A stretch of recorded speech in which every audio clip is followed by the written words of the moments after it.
Penalty kicks in football matches, and in particular during shootouts, stage some of the most dramatic and spectacular moments in football.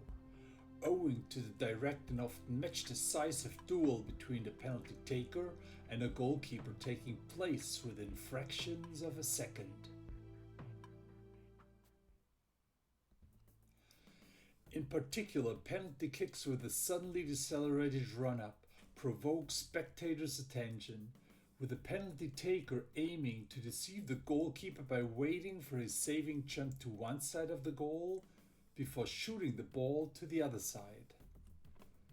This instructional video will outline a learning program for a goalkeeper-dependent penalty kick with a suddenly decelerated run-up, a strategy that cannot fail, at least theoretically. In the past until the present, several distinguished players in international pro football have used or are still using the shifty strategy with success rates of 90% and beyond. Among the internationally most recognized players were Winton Rufer from New Zealand, Hans-Jörg Butt from Germany, the memorable Mario Balotelli from Italy, or still up-to-date Robert Lewandowski from Poland. Asking successful players in interviews, it turns out that the acquisition of this shooting technique did take them months of training to master the skill for an application in a match. In the following, we will show how an electronic presentation device may help penalty takers to acquire this movement technique within a few training sessions. The advantage of the keeper-dependent penalty kick with a suddenly decelerated run-up is based on a simple comparison between the time necessary for the football to travel between the penalty spot and the goal line and the time necessary for the goalkeeper's save towards the corner to intercept the kick.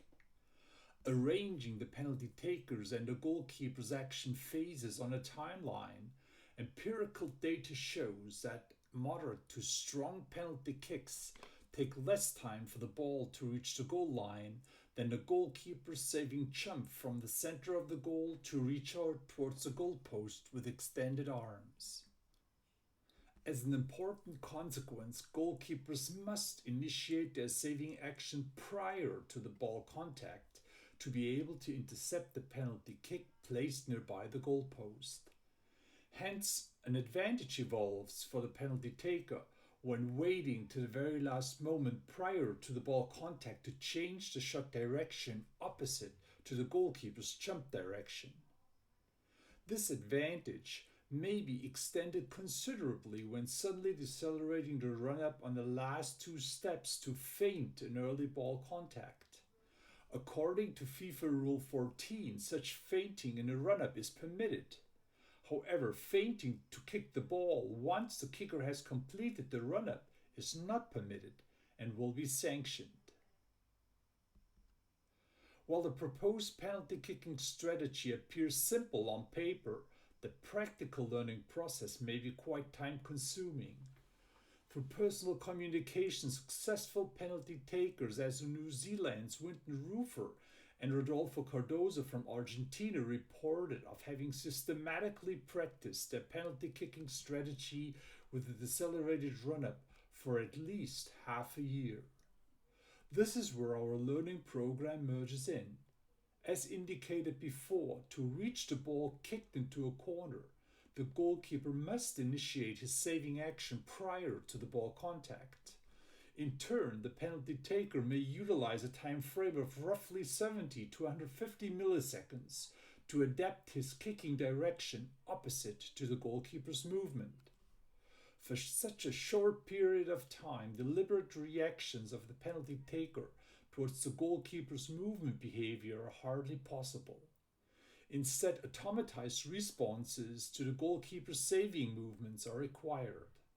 Such responses can be learned, and standardized learning conditions can shorten the learning process. In our learning program, standardized learning conditions are provided through an electronic device presenting images of saving movements. Such learning conditions are not available during regular training on a football pitch, as goalkeepers do not produce standardized saving reactions. There is some scientific basis for our learning program, which we will tap into for just a few moments.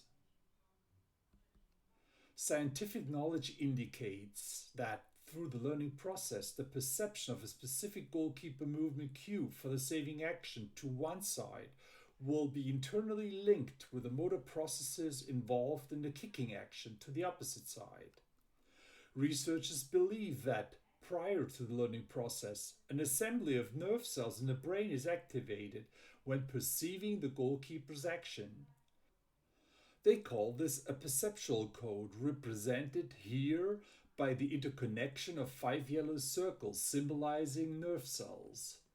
On the other side, a motor code, including another assembly of nerve cells in the brain, is activated in order to initiate the motor processes responsible for the penalty kick to an intended area within the goal.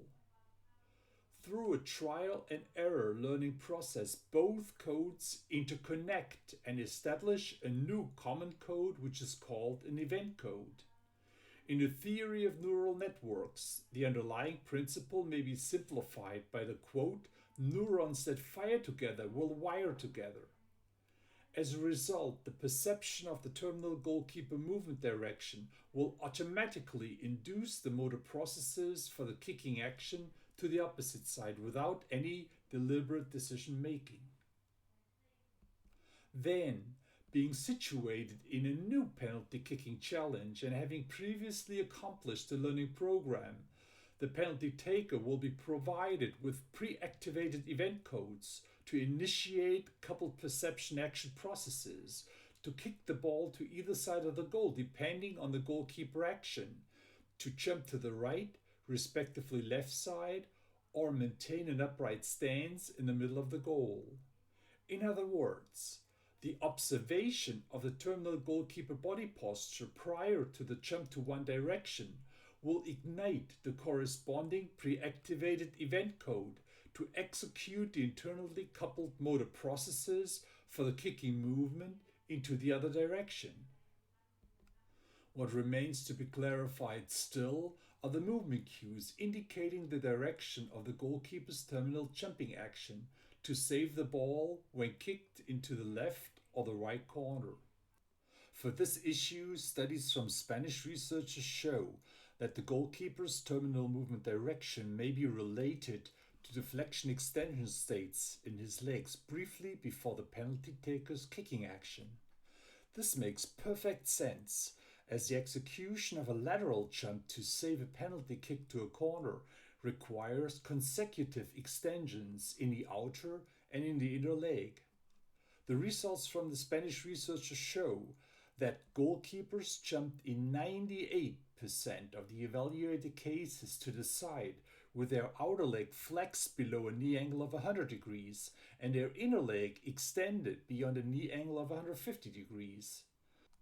Further results show that when instructing penalty takers in this regard, the penalty takers' reaction times to the goalkeeper actions decline considerably and their success rates increased from 60 to 90%. Our patented learning device uses point light images to symbolize the goalkeeper's body postures in order to enhance the learning process, in which cell assemblies in the penalty taker's brain for the perception of the goalkeeper movement to one side of the goal are interconnected with cell assemblies for the kicking movement towards the other side. Our stimulus materials include images of 3 goalkeeper reactions to the left and to the right side, as well as a goalkeeper body image when remaining put in the middle of the goal. The learning program consists of the following 5 steps. In step 1, players observe video demonstrations of expert players like Mario Balotelli to gain insight on how a penalty kick with a decelerated run-up is executed. So they practice their understanding about the movement structure to establish an action plan for the practice on the pitch. In step 2, players practice the decelerated run-up without a kick on the football pitch, including a video feedback of their own movement as compared to video footage of an expert penalty taker, both being displayed on tablets placed aside of the penalty spot. In step 3, players practice the decelerated run-up with a subsequent kick. Again, tablets are being used to provide a video feedback of the player's own kicking movement as compared to video footage of an expert penalty taker.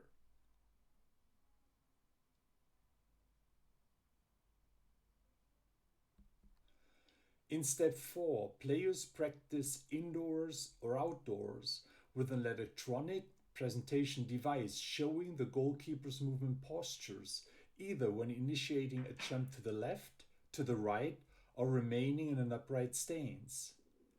The presentation is started through a contact mat capturing the last but one step before the kick. Alternatively, light barriers may be used as well. Again, computer tablets are being used to provide a video feedback of the player's own movement as compared to a video footage of an expert penalty taker. To increase task difficulty in step 5, the time delay between the ground contact signal and the beginning of the point light display can be extended through a microprocessor to provide more demanding exercise conditions. Point light displays are images of frozen body postures to indicate about the goalkeeper's terminal movement direction when aiming to save the kick. For advanced presentations of goalkeeper saving actions, instead of point light displays, complete video footage on a goal-sized video wall may be used as well. Obviously, such display comes with larger costs.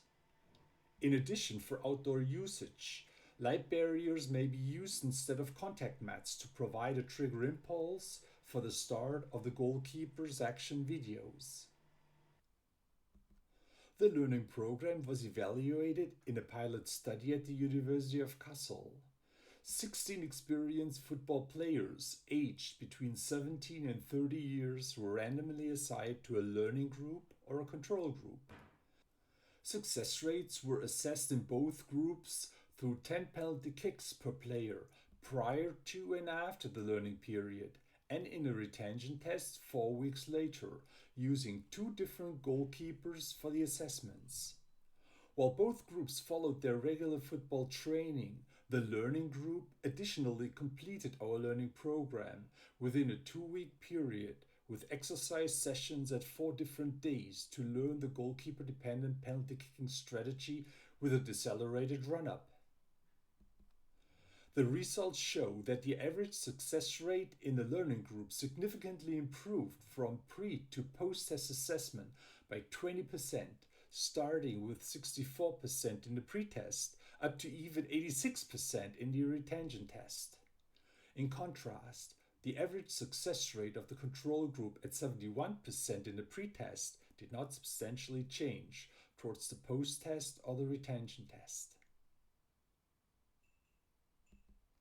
This instructional video is ending here. Thank you very much for your attention, and please do not hesitate to ask further questions.